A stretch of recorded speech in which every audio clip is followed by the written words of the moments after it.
Shalom. I'm Moriah ben Avraham. What is the most holy day of the week? If you do a quick Google search, I'm sure you'll see Sunday comes up as the most holy day. And I'm sure that's what most people think. In fact, others might say, every day is holy. Or, I get the idea of choosing a day of the week, and I guess it's up to me. I can make any day I want holy. But here at Talmidei Yehoah, and of course on this channel, Talmidei Yehoah, Talmidei means students. We're students of Yehoah. So we're not interested in what we think, what people think. What does the Torah say? What is the revelation of Yehoah? Because we're students. We're trying to learn Yehoah's will. What is revealed in the word, that is the Torah, that he inspired to be written by Moshe. That's what we call Torah. And so let's see what Yehoah says is the most holy day of the week. If you haven't already done so, please click the subscribe button below. Join us here at Talmidei Yehoah. Learn about this and many other important topics and how we can all return to Yehoah, to following exactly what's revealed in the Torah, not just following what people say. So let's get into it. We're going to start today in Breshith chapter 1 and beginning in verse 1. And I'm going to be using both the New American Standard Bible as a translation along with Sepharia, which provides for us a Hebrew text, a Hebrew Tanakh text, Torah text, as well as it provides for us the translation from the Jewish Publication Society, and I'll be using the 1985 translation that they provide. So let's start, as I said, in Breshith, chapter 1 and verse 1. In Hebrew, it says here, Breshith bara Elohim eth hashamayim ve'eth haaretz. In the beginning, Elohim, and again, they have G-O-D here, but as I've shown previously, and please, if you haven't already done so, watch the video series on what is the name of the Creator, as well as the video on who or what is God, where I explain thoroughly that God is not a translation of the Hebrew word Elohim that's used here in this verse. It's actually a substitution, an idolatrous substitution, a substitution we should never use. So in the beginning, Elohim created the heavens and the earth. And it says the earth was formless and desolate, emptiness and darkness was over the surface of the deep, and the spirit of Elohim was hovering over the surface of the waters. Then Elohim said, "Let there be light," and there was light. Elohim saw the light was good, and Elohim separated the light from the darkness. Elohim called the light day, and the darkness he called night. And there was evening, and there was morning one day. Yom Echad. You'll notice here in this chapter that every day of creation is earmarked. We get a summary at the end of every day, and it explains to us that a day has two parts. There's a dark part, which is referred to as evening. The Hebrew there is Wahi Erev. So there's an Erev part of the day, and Wahi Boker. So there's a morning or a light part of the day. So there's a dark and there's a light part of the day, and that equals one day. A day is made up of a dark part and a light part. The dark part is called Erev, and the light part is called Boker. Now, this is a bit different than the way we think of days from a Western society perspective. Because in the Western society, we have been taught that a day starts at midnight. But when you think about it, this Hebrew custom that we find recorded in the Torah, what's revealed by Yehoah himself, makes more sense. Think about it. A day has two parts, a dark part and a light part. The dark part, let's say if you were at the equator, it would be about 12 hours. And if you were at the equator, the light part would be about 12 hours. So if the dark part of a day is 12 hours, and let's say you started a day with the dark part and then you had the light part, that equals one day. So midnight would be the middle of the dark part. Wouldn't that be 6? Because you've got 12 hours of darkness, midnight should be 6. And you have 12 hours of daylight, so midday wouldn't be 12, it would be 6. So it makes no sense to start a day while everyone's sleeping in the middle of the night. A day, according to the Torah, starts when it gets dark, at sunset. Wahi erev, wahi voker, yom echad. And you'll notice that every day of this creation week that we read about here in Breshith chapter 1 and the beginning of verse 2 as well, that every day we get this summary. Wahi erev, wahi voker, yom sheni. We see that in verse 8. And there was evening and there was morning a second day. Let's skip down to verse 13. For the third day it says, wahi erev, wahi voker, yom shlishi.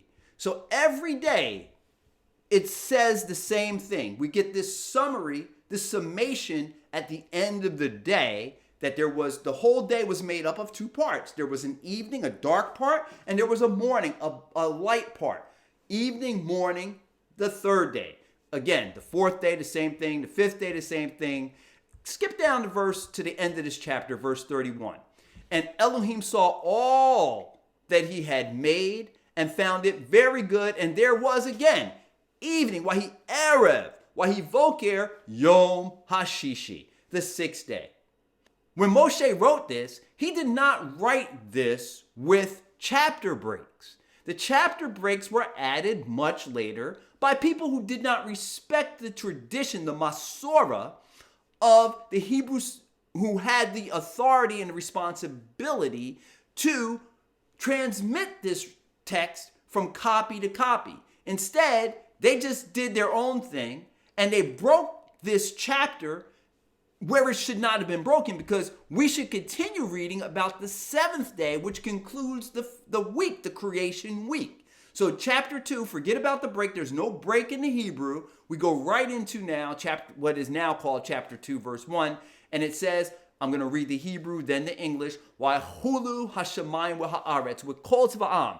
The heaven and the earth were finished, and all their array, or all their hosts, all the planets and stars, everything we see in the heavens. And it says, Wa'cha Elohim b'yom hashvi'i, melakto asher asa. And Yehovah finished, Elohim finished on the 7th day all the work that he had been doing. Wayish both b'yom hashvi'i, mikol melakto asher asa. And he rested. Now notice that Hebrew word that's translated here, and he ceased. They put here in this translation, and he ceased on the 7th day from all the work that he had done. Wayish both. That means he rested. He ceased working. Wayish both. And that's the same root that's used in the Hebrew word Shabbath. In other words, he did a Shabbath. He rested. Shabbath means to cease. It means to rest from work. He rested on the 7th day, Wayish both by Yom HaShavi'i, Mikol Malakto Asher Asa, from all the work which he had done. And then we get into verse 3, and it says, Why varech Elohim et Yom HaShavi'i. And Elohim blessed Yom HaShavi'i, the 7th day. Notice, that wasn't done to any of the other previous 6 days. None of those days were given this special blessing. And it says, Why Kadesh Otho, and he made it holy. Kodesh. The Hebrew Kodesh is translated roughly as holy. It means more than just to set apart. Some translations say set apart, but it's more than set apart, because it literally is set apart, but it also has Yehovah's presence in it. And when something has Yehovah's presence in it, it is set apart. It is made totally unique, and it's not comparable to anything else. And so this day, when we say, well, what's the holy day? What day is the holiest day of the week? Well, here it is, plain and clear to us, right here in the Torah, right here in the book of Breshith, because Yehovah says he blessed the 7th day and declared it holy, because on it Elohim ceased from all the work of creation that he had done. Why varek Elohim et Yom HaShvi'i? Why kadeshotho kivo Shabbath mikol malakto asher bara Elohim la'asot? There's only one day of the week that Yehovah made holy, and that's the seventh day. We don't have the right, we don't have the prerogative to decide for ourselves that we're going to keep the first day or the sixth day or any other day and say that's going to be the day we make holy.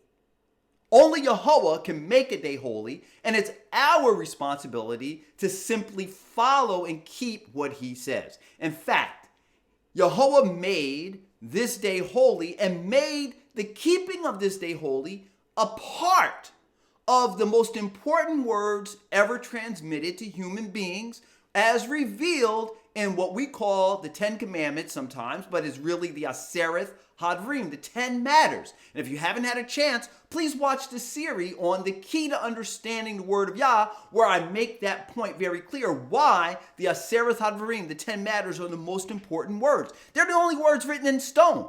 And so when we talk about what Yehovah had written in stone with his own finger for us to follow, the instructions that we're supposed to live by, the words of the covenant that really define the covenant relationship we're supposed to have if we want to call ourselves his servants, if we want to call ourselves his students who follow him, then we have to simply do what he says. Let's notice what he says. Again, we saw it here. Let's notice it as part of what are commonly referred to as the 10 Commandments, but like I said, are the 10 matters. In Shemoth chapter 20, we're going to go to Shemoth chapter 20. We're going to look at verse 8. Zachor, that is remember, eth Yom HaShabbath lekadesho. Remember the Sabbath day to keep it holy, or as this translation says, and keep it holy. See, this is the day we shouldn't forget. And it's funny, right? You talk to the average person, many of whom are very sincere, and you ask them, are you committed to keeping the 10 Commandments? Many people will say, oh yes, I keep the 10 Commandments, but then ask them, but what about the fourth commandment? It says on the seventh day, we're supposed to keep the seventh day holy. Shabbat, we should be keeping Shabbat. Are you keeping Shabbat? And suddenly you'll notice some backpedaling. Ask any minister, why is it that you keep the first day instead of the seventh day? Now, there are some ministers out there who will be honest with you. And they'll say, well, we keep the first day because they'll say that their Lord rose on the first day. But then that means you're not keeping the 10 Commandments. You either are or you're not. If you don't believe in keeping the 10 Commandments, then say so. But you can't say that you're willing and you're committed to keeping the 10 Commandments, but you reject keeping the seventh day holy, which is part of what Yehovah commanded. It's right here. We're reading it. It's not, the first day of the week is Sunday.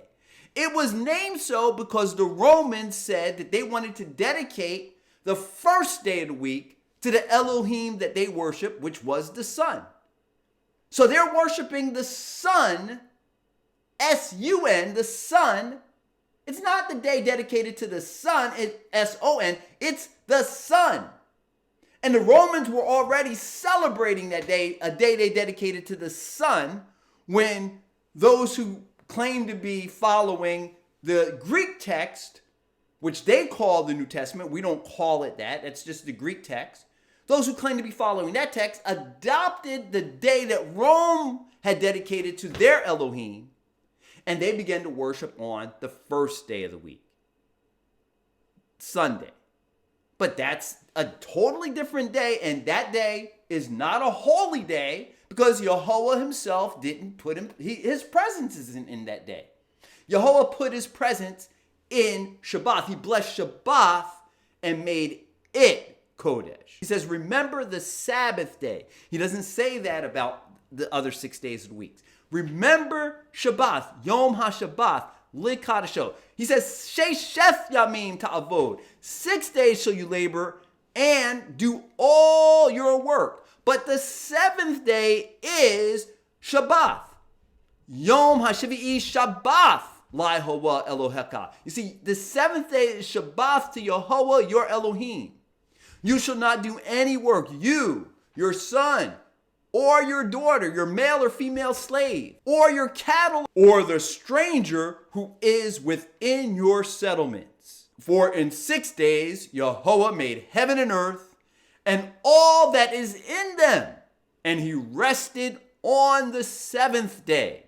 Therefore Yehovah blessed Shabbat, Yom HaShabbat, the Sabbath day, and hallowed it. In other words, the Hebrew here is Kadesh Shehu, and made it holy. He made the seventh day holy. That's the only day that is made holy. And we have a choice. We're either going to humble ourselves and do what Yehovah says and be a part of a covenant relationship with him, or we're just going to trample all over it and defile that which Yehovah made holy. And that's exactly what the prophet Yeshayahu said we should not do. Isaiah chapter 58, verse 13. If you turn away your foot from the Sabbath, from doing your pleasure on my holy day.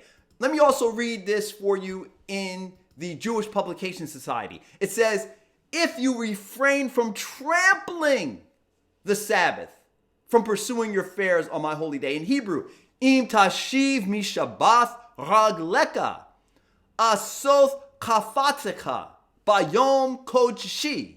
Yes, if we refrain from trampling Shabbat, from pursuing our own affairs, doing our own thing. See, if we do our own thing on the seventh day of the week, we go shopping.